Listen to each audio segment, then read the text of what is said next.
তো হেই ভিউয়ার্স, কেমন আছেন সবাই? আশা করব সবাই ভালো আছেন। তো আজকে আমরা এক্সপ্লেন করছি শয়তান মুভিটা।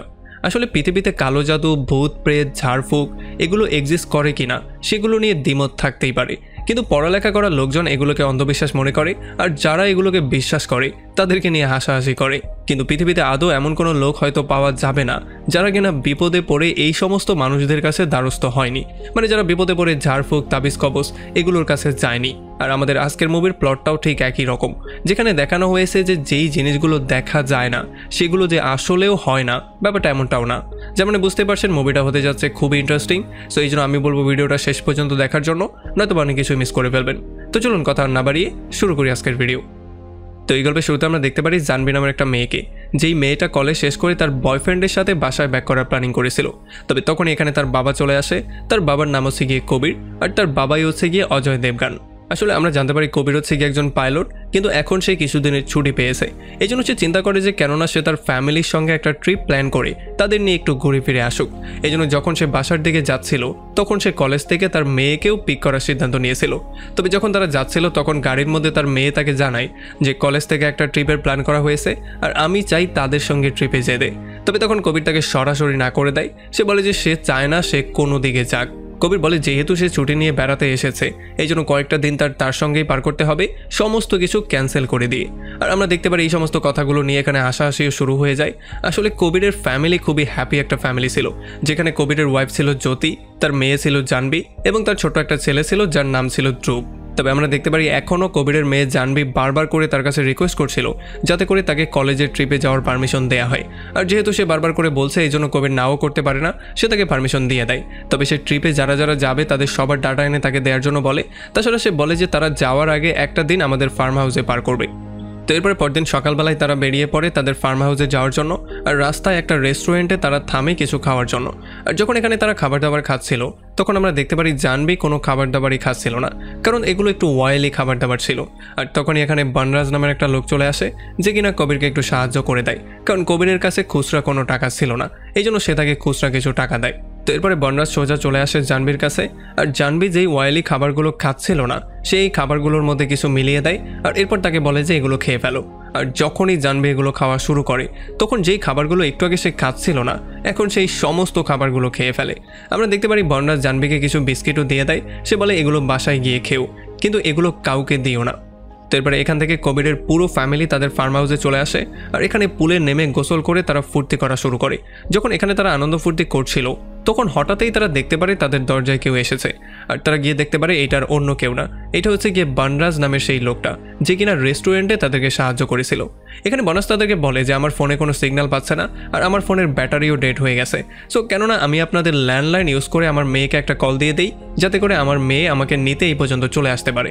আর যেহেতু এখন সে হচ্ছে মেহমান, আর তাছাড়া সে রেস্টুরেন্টে তাদেরকে সাহায্যও করেছিল, এই জন্য কবিরও তাকে না করতে পারে না, তাকে তার ঘরের মধ্যে বসার পারমিশন দিয়ে দেয় আর কল করারও পারমিশন দিয়ে দেয়।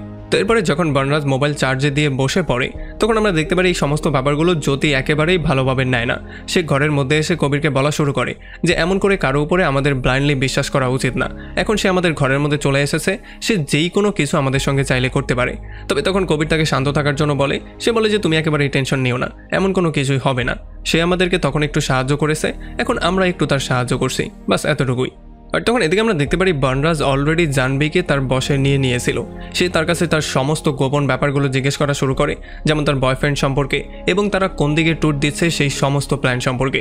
আর এরপর সে তাকে আরও বসে করে তার ফ্যামিলির প্রত্যেকটা মানুষ সম্পর্কে আরও ডিটেইলি জেনে নেয়। মানে এখন বনরাজ তাদের সম্পর্কে সমস্ত কিছু জেনে গিয়েছে।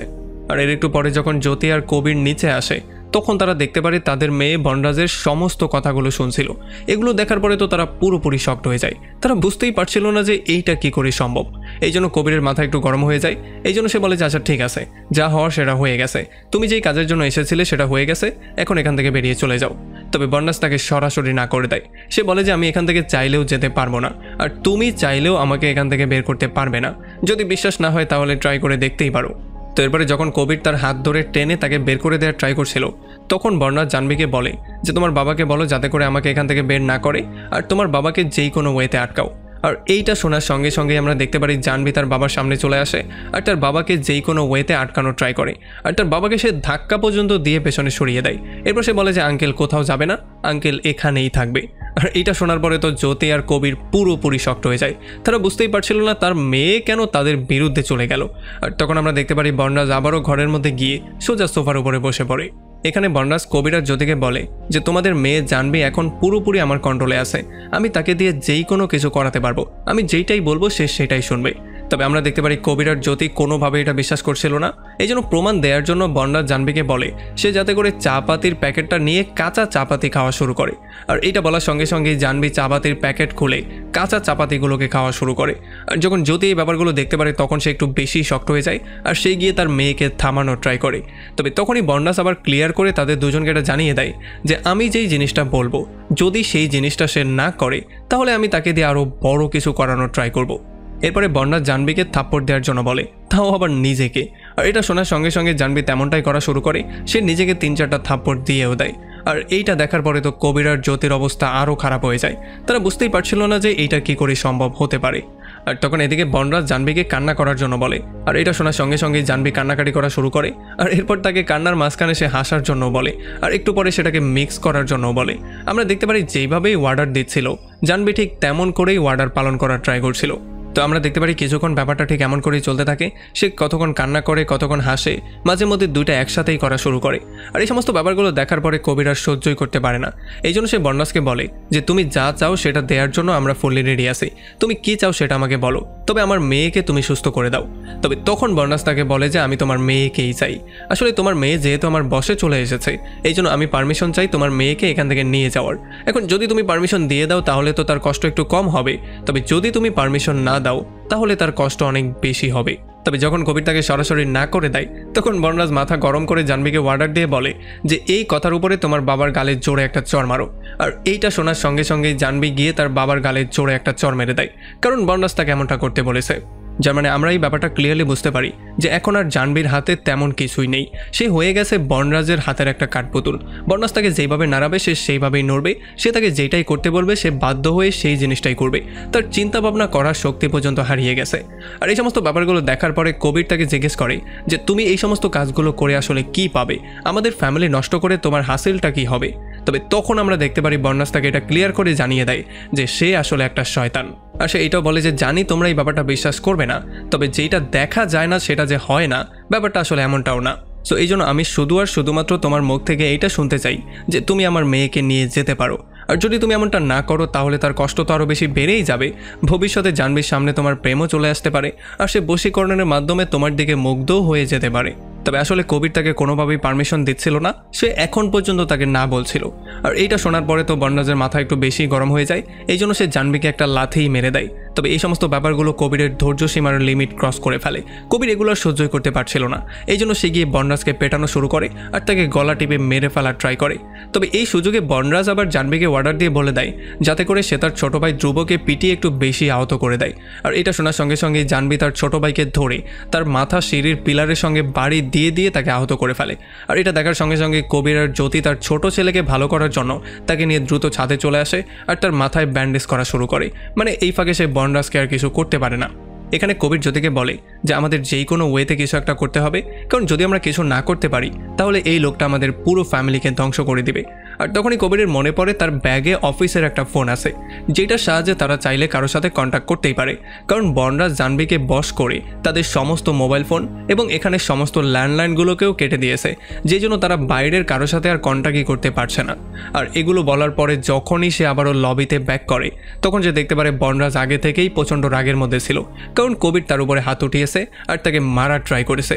এই জন্য সে জাহ্নবীকে অর্ডার দিয়ে বলে দিয়েছে যে যদি এইবার তোমার বাবা মা আমার কাছেও আসার ট্রাই করে তাহলে তাদের উপরে একটুও দয়া না করে এই চাকু দিয়ে তাদের সবাইকে খুন করবে।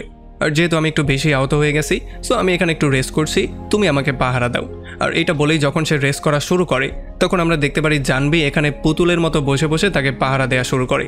এরপরে যখনই কবির একটু সামনে আগানোর ট্রাই করে তখন জাহ্নবী তাকে চাকু দিয়ে আঘাত করার ট্রাই করে, সেই জন্য কবির আবারও পেছনে চলে যায়।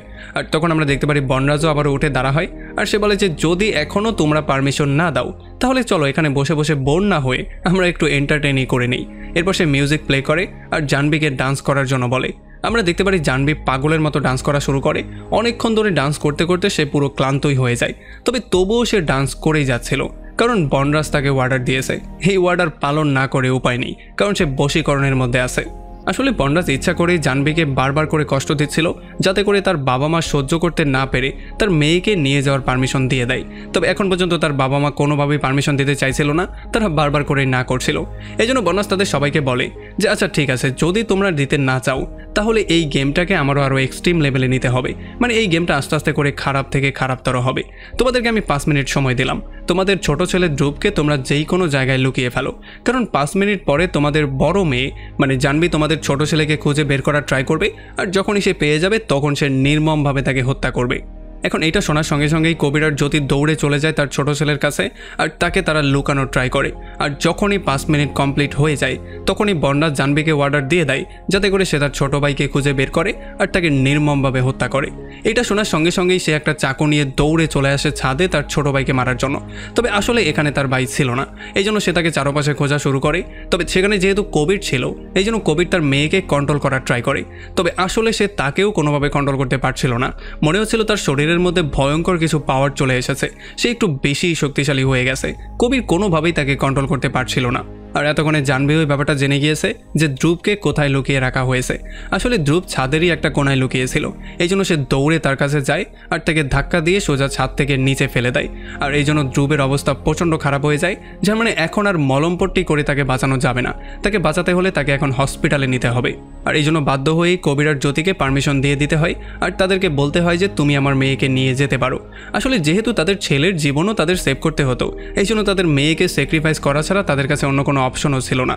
তবে তাকে নিয়ে যাওয়ার আগে কবির রিকোয়েস্ট করে বলে যে সে শেষবারের মতো তার মেয়ের সঙ্গে মিট করতে চায়। আর এরপর সে তার মেয়ের সঙ্গে মিট করে। তবে মিট করার সঙ্গে সঙ্গে সে অফিসের সেই ফোনটা তার পকেটের মধ্যে ঢুকিয়ে দেয়, আর এটা লোকেশনও সে অন করে দেয় যাতে করে সে তাকে ট্র্যাক করতে পারে। আর এরপরে আমরা দেখতে পারি বনরাজ তাকে গাড়িতে তুলে তাকে নিয়ে সেখান থেকে অন্য একটা জায়গায় যাওয়ার জন্য বেরিয়ে পড়ে।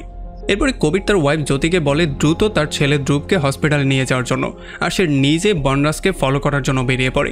আসলে সে জানতো বনরাজ কোন দিকে যাচ্ছে, কারণ যেহেতু সে তার মেয়ের পকেটে একটা মোবাইল দিয়ে দিয়েছিল আর সেটার লোকেশনও সে অন করে দিয়েছিল, এই জন্য সে সেটাকে ট্র্যাক করেই জানতে পারছে যে সে কোন দিকে যাচ্ছে।